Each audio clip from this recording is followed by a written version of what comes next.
Yesterday, you may recall, we challenged the police minister to front up over the country's skyrocketing gang numbers. It comes after Newshub exclusively revealed this week that gang numbers have jumped by 50% in the last 5 years, according to the National Gang List.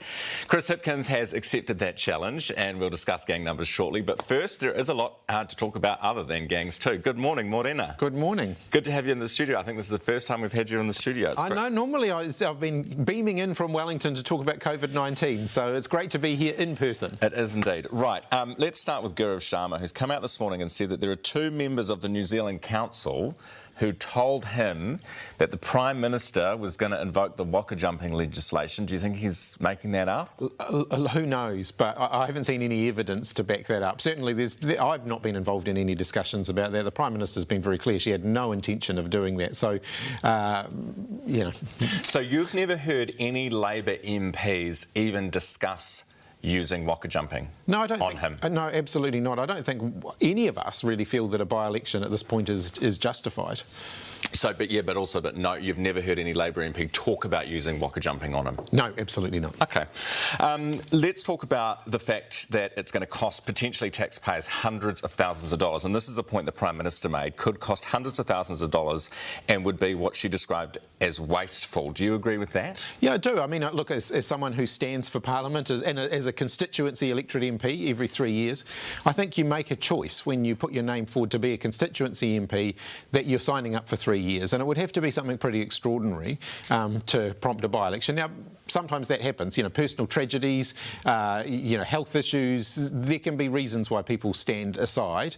But generally speaking, my view is that when I put my name forward, I put it forward for 3 years. That's the commitment I make to the people who vote for me. So, Paul Eagle, what do you think about him then? Well, look, like I said, there can be exceptions to that. I think, you know, putting your name forward for a different position, like running for mayor, that can, you know, be a different set of positions, and people will know that when they vote. And clearly they didn't vote for him in the Wellington mayoralty. He lost badly, but it seems a bit hypocritical, doesn't it, of the Prime Minister to say, "Oh no, it's wasteful for Gaurav to do it, but I was willing to endorse Paul Eagle and force a by-election." Well, look, we gave Wellington voters the choice, and they ultimately didn't take that choice. Do you see the hypocrisy? No, I don't think so at all. I mean, I think generally speaking, we try and avoid by-elections as much as we can, and we have done actually. We've had probably fewer by-elections in the time we've been in government than previous governments have had. All right, let's talk about COVID and the Royal Commission of Inquiry into our COVID response.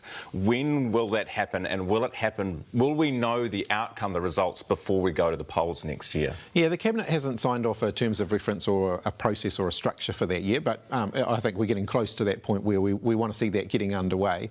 I think it will take as long as it takes, but I think there is value in moving to get some early results relatively quickly. And the reason for that is, you know, there are a lot of people involved in the COVID-19 response.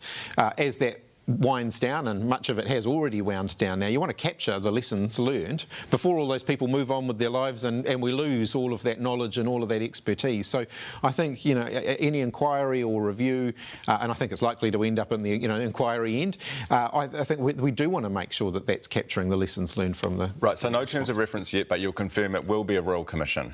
Look, that's ultimately a decision that the Cabinet makes. It's not one that I make, but I think it's likely to be at that level. OK, all right.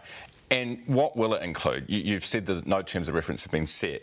Will it look at, you know, the Reserve Bank and the money printing that went on and the inequality that was created with the housing prices, for example? Or will it just look at the Ministry of Health? Oh, look, I mean, I don't want to get ahead of the Cabinet conversations about that. No terms of reference have been set for that yet, and it wouldn't really be fair or appropriate for me to share my views on that. What would you like to see? When no decisions have been made. What would you like to see included? What do you think you should be held to account on? Well, I think if you think about what's the objective of such an inquiry, I think it has to be to make sure that we've captured any lessons to learn from our COVID response so that they can inform future responses, whether it's to ongoing responses to COVID-19 or to a future pandemic or to a future major shock. Other major shocks might not be, a pandemic, it might be something else. The reality was that this was a pretty comprehensive shock that had impacts on just about every aspect of life in New Zealand. Now, I don't think anybody wants to have a Royal Commission or something that would go on for years and years and years because it just reviewed absolutely everything. things. So there will have to be some parameters around it, but we want to make sure that we're capturing the lessons learned so that they can inform future. Will it include ministers' decisions? Oh, absolutely. Yeah, okay. And so you said that you'd like to have some results out quickly. So we could expect, as voters, we could expect that we will have some conclusions by the time we go to the polls, so we know what ministers did during that time and what effect it's had on us now. As I said, it will take as long as it takes, but I think there is value in them moving relatively quickly once established to try and make sure that, you know, lessons learned are captured before people start to, you know, move on. And, you know, a lot of that expertise, as we know, will disappear because people will move on with their lives. Why is it that it's taken this long to even talk about there being a Royal Commission? You guys on August the 12th announced an inquiry into the future of regional rail, of all things, and yet with this COVID inquiry, you said, oh no, we have to wait till COVID's over. Well, one of the reasons that we've said that, you know, we always said that once we got through the emergency response phase of COVID, that would be the time, and that's about where we're at now.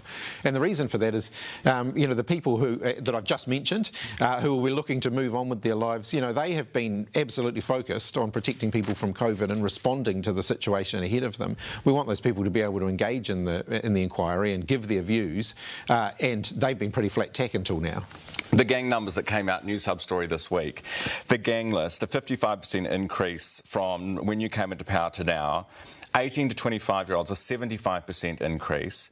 You put out a statement, your office put out a statement saying, basically questioning the stats based on police advice, then saying that, well, like most things, when National was in government, you'd never really know what was going on because they didn't keep track. And then you said that what's most important is the reason gangs are more visible is they're being actively policed. Are you saying this is all just hodgepodge? No. I think you've got to consider that in the broader context. Certainly, we are more actively policing gangs, and something like the gang register, for example, you will see that the police will be picking up more of the prospects, more of the gang associates, and they will be added to the register because of more active policing. That's not the reason that the list is growing, though. That's a contributing factor. We're picking more people up, but actually, there's no question that the overall number is growing as well. By how much? Significantly.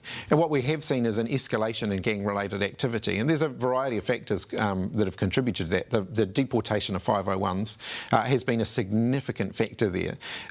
They have had a disproportionate influence relative to the number of 501s that have come to New Zealand on overall gang recruitment. It's caused a much more competitive environment between gangs in New Zealand, so they've been more actively recruiting. It's imported a range of sophistication to some levels of gang activity in New Zealand. So how many 501s have we imported?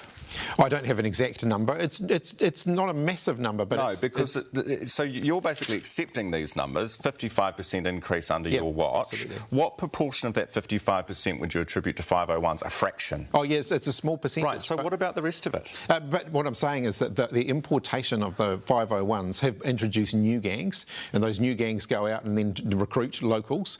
It's therefore prompted some of the existing gangs to up their recruitment practices as well. And so as a result, we're seeing an escalation in gang activity. If you like, it's ratcheting up. And the 501s have been a catalyst for that. That doesn't mean that, you know, they're responsible for all of it, but it's certainly been one of the things that's contributed to escalating gang activity. Okay, so what was the point then in this release? Will you sort of blame National about not keeping a record? I mean, it sounds like you're just kind of avoiding the issue. Oh, no, I've always been very open with the fact that there has been an escalation in gang activity, and we absolutely have to make sure that we are doing everything we can to get on top of that. Drugs have been another key contributor in the rise in gang activity. This is it's one of the main areas of business for gangs, and we're seeing increased use, tragically, of drugs like methamphetamine, and gangs are the major suppliers of that. Yeah, no, it's terrible, a terrible situation on all fronts, really. I want to ask very quickly to finish about, obviously you were COVID-19 response minister, now you've got education hat on, you've got police hat on. I wonder whether last year you created problems for yourself this year. The Auckland lockdown in particular, do you accept that locking vulnerable children, young people who were on the cusp of dropping out of school, who were on the fringes of society, that by having a lockdown last year that lasted as long as it did, months and months and months, we have now created an environment where these people are going out and committing ram raids, where they're involved in youth crime. There's a spike in Auckland in particular, and they're dropping out of school. Oh, it wasn't just the lockdown last year. In fact, go back to 2020. As soon as we started on this particular path that we were on for 18 months or so, where we were using lockdowns as our main response to keep COVID-19 out of the community, it was very clear right at the beginning that that was going to have an impact on some vulnerable children. Those children who disengaged from the education system as a result of that, and we're going right back to the beginning of 2020 when this process started. They are going to prove to be, they are already proving, and I think will continue to prove to be quite hard to re-engage. So yes, we are dealing with a legacy. We've created a huge future social problem in this country, haven't we? So do you feel that every week you were keeping that lockdown going, that every day you were keeping that lockdown going, it was the right thing to do, knowing what you know now? Oh, absolutely. If you look at our overall case numbers, our overall level of death from COVID-19, our overall rate of vaccination that we had achieved as a country by the time COVID-19 started circulating widely within the community, the number of people that are still alive today who might not have been had we not done that. Do we know that? Is very hard to quantify, but the modelers, the epidemiologists who do the modelling, will tell you that it could be quite a significant number, which could be talking about thousands of people who are still with us today. And of course, you'll never know who they are. No, but might not have been had we not have done what we did. Would we know that? Like, the last month of lockdowns, you know what I mean? How many extra lives did we save there versus how big a social problem did we create for the next 20 years? Oh, look, I wouldn't put all of this down to COVID-19 lockdowns. It's a contributing factor. Oranga Tamariki would not say that this is the only factor. They'd certainly say that it has been a factor, and I absolutely admit that. But we're also dealing with not only were they not in school, they were probably not engaging with social workers. All positive aspects of a young person's life were closed off. Yes, and but it's exacerbated a problem that's been building for about 30 years. We have a cycle in New Zealand, of an intergenerational cycle of marginalisation that is involving these young people now. That's not just suddenly appeared in the last couple of years. This has been growing for decades, and actually we're now really seeing the impact of that. In many cases, I'll give you examples. I talk to the police all the time about young people. They pick them up, they take them home, and those kids are back out on the streets again. That's heartbreaking, because it means that annoying for the cops. Oh, really annoying for the cops. So what do you do about it? Concerning for all of us. What do you do? We've got to break that cycle. This is an intergenerational cycle, and it's not going to turn around overnight. We've actually got to get underneath that and say, look, we've got to get more structure and more support into these kids' lives. Otherwise, they are going to end up in the criminal justice system, and we know that the outcome of that is that they're more likely, as they come out the other end of that, to be more hardened criminals. We've actually got to break the cycle. Minister, thank you very much for your time. I think we both agree that something needs to be done about this because, especially in Auckland, and I hate to go on about Auckland, but people do feel, I think it's the second most prominent issue that comes to mind for people is crime at the moment. They really feel unsafe in their own communities. Absolutely. Look, and we've seen a real escalation in youth offending. Now, not all of that, again, is driven by the factors that we've just talked about. One of the others is social media. If you look at kids driving, stealing cars and driving them into shops, social media is a huge part of that. That's a tricky one to address, because the more we talk about it, the more we encourage them to do it. Get off TikTok. Thanks for your time this morning. It is the Police Minister, Chris Hipkins, at 21 minutes after 7.